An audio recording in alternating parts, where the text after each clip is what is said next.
Witam serdecznie, moi mili. Ten vlog jest poza historią. A to z tego względu, że kilka osób w komentarzach napisało, że chciałoby więcej filmów. Jakby była możliwość, to bym szło częściej. Mamy obecnie, jak to nagrywam, 11 marca 18:57. W dalszej części zobaczycie to, co dograłem wczoraj. To miało być jakby tym dodatkowym filmem, ale pomyślałem, że jeżeli wy się zmobilizujecie, to ja też się zmobilizuję. Jeżeli pod tym filmem i pod każdym kolejnym filmem, który pojawi się na tym kanale, będzie te 200 lajków. Filmy są średnio oglądane przez około 1000 osób, uśredniając 1000 wyświetleń na film. Jeżeli pod filmem pojawi się 200 lajków w upływie 24 godzin od publikacji, będę wrzucał dodatkowe filmy. Mam kilka dodatkowych filmów, dzisiaj je odkopałem. To są filmy, jeżeli mój kanał jest amatorski, to te filmy są totalnie amatorskie. To są jeszcze filmy z czasów, jak mieszkaliśmy w Norwegii. Takie dodatkowe po prostu materiały, które mogę opublikować w tak zwanym międzyczasie. Dzisiaj, jak widzicie, jeszcze jestem ubrudzony w kleju. Zaczęło się trochę tutaj dziać. To mogę Wam pokazać jako takie najbardziej aktualne po prostu. Ci, co oglądają shorty, wiedzą, że pojawia się nowe podejście do domu, ale pójdziemy jeszcze z latarenką jak latarnik, z lampką roboczą, bo też dzieje się tutaj. O, jaki dół. Szukamy skarbu. Kopiemy, szukamy skarbu. Podobno Czarnobrody schował tutaj skarb. A tak na poważnie to robimy zbiornik septyczny dla drugiego piętra, żeby mieć już to z głowy. Ja jestem czymś innym pochłonięty, jak widzicie, płytkami, jakimiś innymi pracami, gdzie po prostu nie mogę z chłopakami cały czas pracować. W związku z tym chłopaki kopią już na przyszłość. Można było kopać w przyszłym roku, ale kopiemy to teraz. Pojawia się gilotyna do płytek od kolegi Mateusza z Sikichor, bardzo za nią dziękuję. Pojawiła się żyrafa do szlifowania, przyszła z Lazady. Biorę się za płytki od dnia dzisiejszego i w dniach następnych, jeżeli będę miał na to czas, po prostu możliwości, to będę kleił płytki. Także tak się umawiamy. 200 lajków pod filmem. Ci, co oglądają, stali widzowie, proszę o pisanie komentarzy, jakiekolwiek komentarze z pozdrowieniami, z czymkolwiek. Algorytm YouTube'a to lubi, pomoże te filmy popychać dalej. Dobrze, to aktualny wstęp z dzisiaj. Dziękuję Wam bardzo. Przechodzimy do dalszej części materiału, którą nagrywałem dla Was wczoraj. I ona powinna się pojawić dzisiaj, ale dogrywam ten początek. Pomyślałem o tym, że jeżeli Wy wykażecie inicjatywę i będzie 200 lajków pod filmem, to ja też będę bardziej zmobilizowany i postaram się dostarczyć Wam więcej materiałów. Chociaż nie da się ukryć, że w tym momencie na YouTube'a mam wgrane i czekają w kolejności na publikację 10 kolejnych vlogów. Także tak jak zawsze powtarzam, jesteście bardzo do tyłu. Do zobaczenia. Witam serdecznie, Aleksander Wojtysiak, Między Światami Życie na Filipinach. Dzisiejszy vlog poza kolejnością, taki najbardziej aktualny update, a kolejne vlogi będą po prostu kontynuacją tej historii na tym etapie, na którym skończyliście oglądać ostatnie vlogi. A mianowicie pojawiły się komentarze, że remont słabo idzie. To, co Wam powtarzam, Wy macie vlogi jakieś plus minus 2 tygodnie do tyłu. A jeszcze na samym wstępie dziękuję za wszystkie interakcje, za komentarze, lajki, subskrypcje. Dziękuję. Za podbijanie moich filmów. Jaki mamy update? Ostatni machoń jest ścięty. Zacząłem go nacinać do wypalania. Machoń, który był obalony na działkę, jest już pocięty na belki. Oj, to była ciężka niedziela. Tutaj go mamy. Mamy cement. Mamy bambus, który został, jest już zalakierowany. Został z tego względu, że zamówiłem więcej. No i niektóre te bambusy, które były na sztachety, też były duże w obwodzie, takie 10 cm powiedzmy średnicy, więc prosiłem, żeby chcieli to na 4. Zostało to na przyszłe projekty w porządku. Płot bambusowy na działce uznaję za skończony. To, co ewentualnie można jeszcze zrobić z tym płotem, no to na górze założyć lampki solarne. Cały płot mamy skończony z jednej strony, z drugiej prawie skończony. O, deszcz obalił jednego kwiatka, trzeba go będzie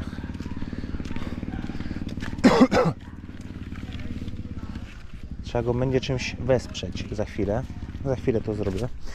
Tutaj mamy wykopy, bo to będą te duże driftwoody, które mamy na plaży.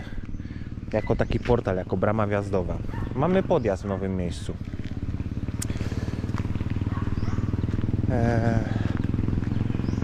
Wczoraj przyjechała ziemia na kontynuację projektu, bo niebawem będzie się tutaj dużo działo, łącznie wliczając tą strukturę.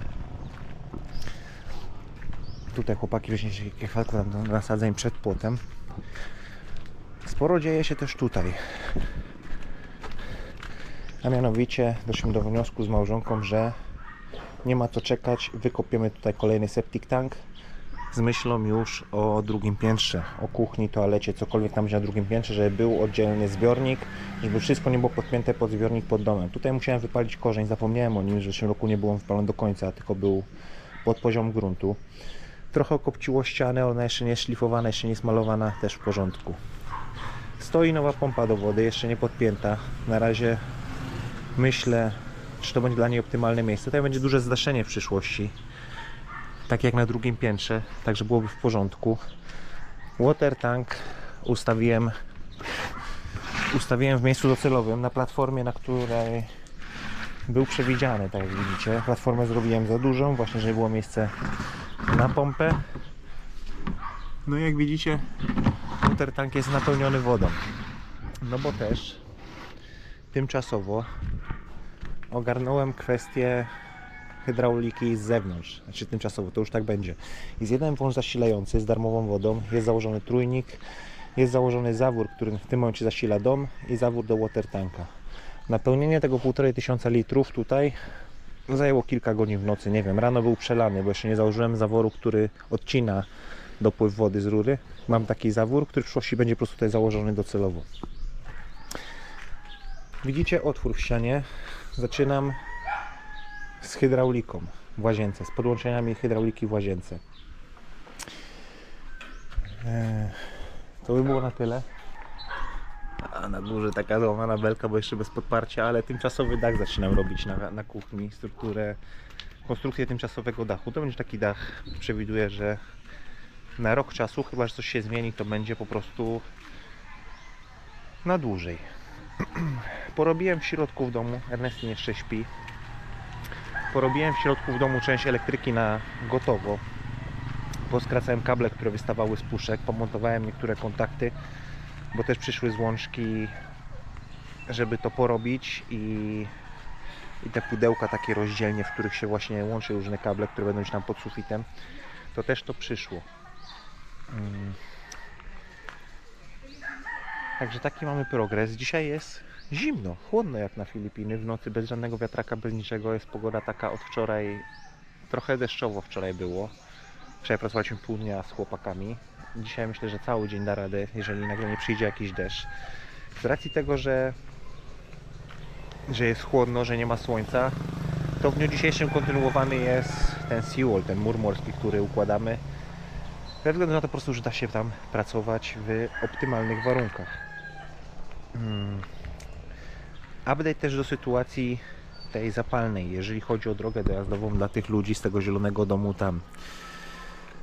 Nie dalej jak 2 dni temu był Karel, inżynier cywilny z rodziny, który pomagał nam z wyceną tej struktury, ile facet musi nam oddać.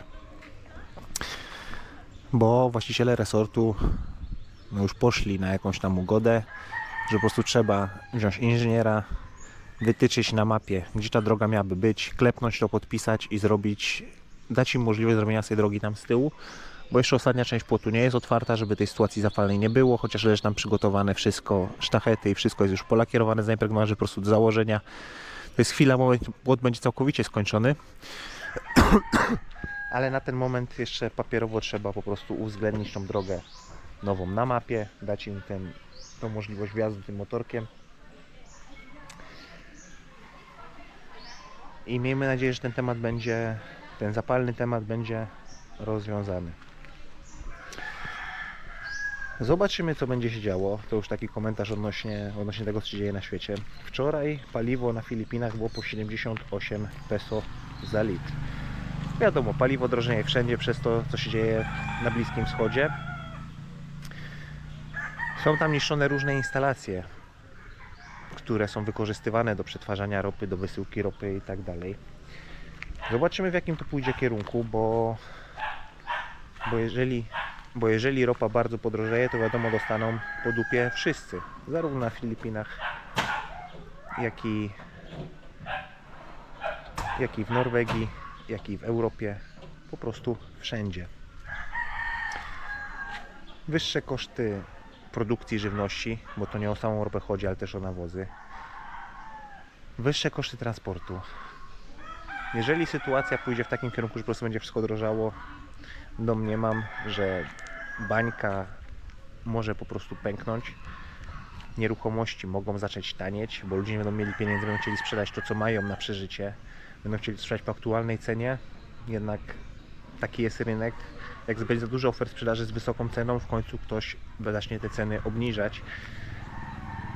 I myślę, że wiadomo, są zawsze dwa scenariusze, pozytywne i negatywne, ale myślę, że jeżeli by szło w negatywnym kierunku, to że w przyszłym roku będzie po prostu sposobność i możliwość znowu kupić taniej ziemię na Filipinach, tak samo jak było w czasach po tej dużej chorobie. Wtedy było bardzo tanio, bo ludzie zostali bez pieniędzy, wyspy były odcinane i tanio sprzedawali po prostu grunty. Ale zobaczymy. Zobaczymy, co się będzie działo. Nie stresuję się tym jakoś bardzo. Obserwuję sytuację, ale de facto jak cały ten konflikt się zaczął, to była sobota. My siedzieliśmy na tarasie, patrzyliśmy w gwiazdy, w niebo. Cały świat płonie. Na nas to generalnie nie robi żadnego wrażenia. Żyjemy swoim życiem. Jeżeli chodzi o mur morski, tu nawiązanie do Artura Domagały. Tu napisał komentarz odnośnie tego, z jaką siłą uderzają fale.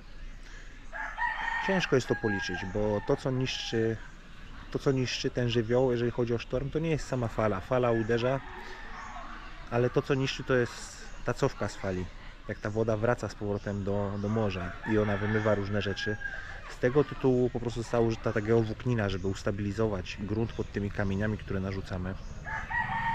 Artur chyba wspomniał o 2,5 tony sile uderzenia takiej fali, niewielkiej nawet. Na logikę, jeżeli byłoby to stabilne, jakbym wziął jakiś samochód 2,5-3 tony wagi, rozpędził go do 100-150 km na godzinę i przywalił w ten mur, który układamy, to z samochodu prawdopodobnie niewiele by zostało, mur by się trochę odkształcił, ale samochód po prostu byłby w formie żyletek. Także taką siłę, opór na takie uderzenie bez dwóch zdań ten mur ma. Kwestia tylko tego, czy właśnie ta cofająca się woda nie zrobi jakiejś wyrwy i czy nie wypuszczę tego wszystkiego, co my tam robimy. No ale to jest taki testowy seawall, który trzeba po prostu zrobić. To nie jest jeszcze efekt finalny. Finalnie w przyszłym roku, jak zaczniemy trochę tam betonować taras i będzie to zrobione trochę inaczej, na samej górze tego usypanego kopca z kamieni będzie normalny kawałek murku do góry, który będzie już tą ostatnią barierą zapobiegającej erozji, jeżeli chodzi o morze, ale to dopiero przyszły rok takie rzeczy będą robione, bo to się wiąże z przerabianiem ściany, z dużymi drzwiami suwanymi, z nowym tarasem, z dużą ilością zbrojenia. Nie ma na to czasu w tym roku. Tego też nie było we vlogach, ale przez całą tą sytuację przez całą tą sytuację tragiczną, kiedy psy w Azji zostały otrute przez kogoś, kto jechał samochodem, spadł bardzo zły marketing i sporo hejtu na Sikihor w internecie, zarówno od Filipińczyków, jak i od turystów, żeby zbanować Sikihor, nie jeździć, bo ludzie są niemili dla zwierząt, a jak wspominałem, zwierzęta takie bezpańskie też mają ochronę prawną na Filipinach. To nie jest tak, że ktoś się może uprzeć jakiś domorosły myśliwy i zacząć je wybijać na własną rękę. Skończyłby po prostu w areszcie z ogromną karą idącą w miliony peso. No ale jak spadł ten negatywny wydźwięk na Sikihor w internecie, znalazła się grupa wolontariuszy, weterynarzy, miłośników zwierząt z Cebu, organizacja, która zdecydowała się zaadoptować Sikihor. Będą tutaj, z tego co wiem, otwierali biuro na Sikihor w mieście Sikihor i już teraz zaczęli darmowe sterylizacje, szczepienia przeciwko wściekliźnie, jeżdżą po wszystkich barangajach, wyłapują bezpańskie zwierzęta na tyle, na ile mogą i ma być ta akcja po prostu kontynuowana, żeby pomóc trochę tej niewielkiej wyspie, gdzie, umówmy się, to jest taka wyspa, wiejskie tereny, to nie jest metropolia. Tutaj nie ma pieniędzy w budżecie przewidzianych na tego typu akcje jakieś prozwierzęce, no ale pojawiają się jakieś organizacje, które po prostu chcą pomóc. No i zobaczymy, bo to jest kropla w morzu potrzeb na początku. Tak jak my byliśmy sterylizować nasze koty, tam była taka lista, ile po prostu było zwierząt. To widziałem, że było ponad 100 zwierząt tego konkretnego dnia wysterylizowanych. Niby niewiele, no ale jeżeli każda suczka może 2 razy do roku dać miod, niech ma te 4-6 szczeniaków, no to możecie sobie przeliczyć po prostu, jaka to będzie skala, jeżeli 100 suszek się na przykład wysterylizuje. Liczmy, że będzie miała 10 szczeniaków w rok. No to jest 1000 nowych psów, których nie będzie. I gdzieś może ten łańcuch po prostu zostanie na tyle skutecznie przerwany, że nad tą populacją w przeciągu kilku lat uda się na wyspie zapanować. Tego bym życzył po prostu sobie, wszystkim mieszkańcom wyspy i zwierzętom, które mieszkają na tej wyspie. Co jeszcze mogę powiedzieć? No, bo widzieliście ten vlog też o tym wrogu publicznym. Więc ta sytuacja, jak powiedziałem, też została rozmasowana. Nie ma tak, że chociaż przez chwilę czuł się jako ja zagrożony na wyspie. Czy martwił się o swoje własne bezpieczeństwo, bo może trochę pychy w tym jest, może trochę takiej arogancji, może z nadmiernej pewności siebie, ale ja wiem, że nie jest łatwo mnie zastraszyć tego typu tematami. Wiadomo, rodzice, rodzina nie o wszystkim wiedzą, ale były mieszkając w Łodzi takie sytuacje, jak mając te 20 kilka lat, jak trochę się rozrabiało z znajomymi. Zdarzały się okresy takie, że ktoś dostał po prostu w nos gdzieś, zawsze słusznie, nigdy nie byliśmy przypadkowych osób, bo tak nam się podoba, tylko jakaś sytuacja, że ktoś się stawiał, dostał w nos i potem się odgrażał, że już po nas jadą samochodami, już jadą z nożami, że nas będą, nie wiadomo co będą z nami robić. Nigdy takie sytuacje się nie zdarzyły. Łatwo jest różne rzeczy powiedzieć i różne pogróżki wysnuć, ale jeżeli chodzi o przejście do materializacji takich rzeczy, to w 99,9% nigdy do tego nie dochodzi, bo jakiś instynkt samozachowawczy ci ludzie na końcu też mają, że po prostu nie warto. Także jeżeli chodzi o tamtą sytuację, to ja czuję się w porządku, czuję się spokojny, bezpieczny, nie martwię się niczym takim. Także wszystko jest w porządku. To taki krótki vlog po prostu z update'em do sytuacji. Mogę Wam jeszcze pokazać, zamówiłem nową piłę spalinową dla siebie, pilarkę, która już przyjechała, która już działa, którą wczoraj nacinałem to drewno. W stanie Ernestin to dzisiaj też trochę pohałasuje tą piłą, ale na razie Ernestin jeszcze jest w łóżku, jeszcze śpi. Jest co robić, muszę jechać do sklepu po więcej złączek do hydrauliki. W wolnym czasie dzisiaj porobię tą hydraulikę w łazience na gotowo, żebym mógł kontynuować płytki na ścianach. Może uda się dzisiaj też osadzić przynajmniej jeden z tych driftwoodów, który będzie portalem właśnie na wejściu na działkę. Chłopaki zbudowali sobie taką, jak to lektyka się nazywa w starożytnym Rzymie, do noszenia ludzi, do przenoszenia kamieni, żeby łatwiej było to dźwigać. Tutaj myślę, że też się wyleje docelowo ostatecznie taki betonowy podest, który będzie po prostu łatwiej zamieść z kurzu, jak się wchodzi do domu, bo planujemy też, już jest policzone, płytki na całej podłodze w domu. Z tej strony kwietnik, tutaj takie betonowe podejście, które będzie łatwiej zmieść. Tam jakiś stojak na butek już będą płytki, bo wtedy do domu nie będzie się wchodziło w klapkach, tylko klapki już stawiają się na zewnątrz. Trzeba to trochę wynieść do góry, bo psy lubią kraść klapki.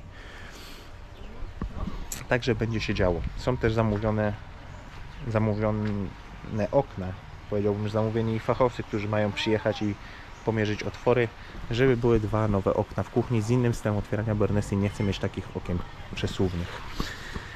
Dobrze, to by było na tyle w tym dzisiejszym krótkim vlogu gadanym. Dziękuję Wam bardzo za uwagę, za lajki, za komentarze, za troskę, za podbijanie, za to, że jesteście, za wszystko.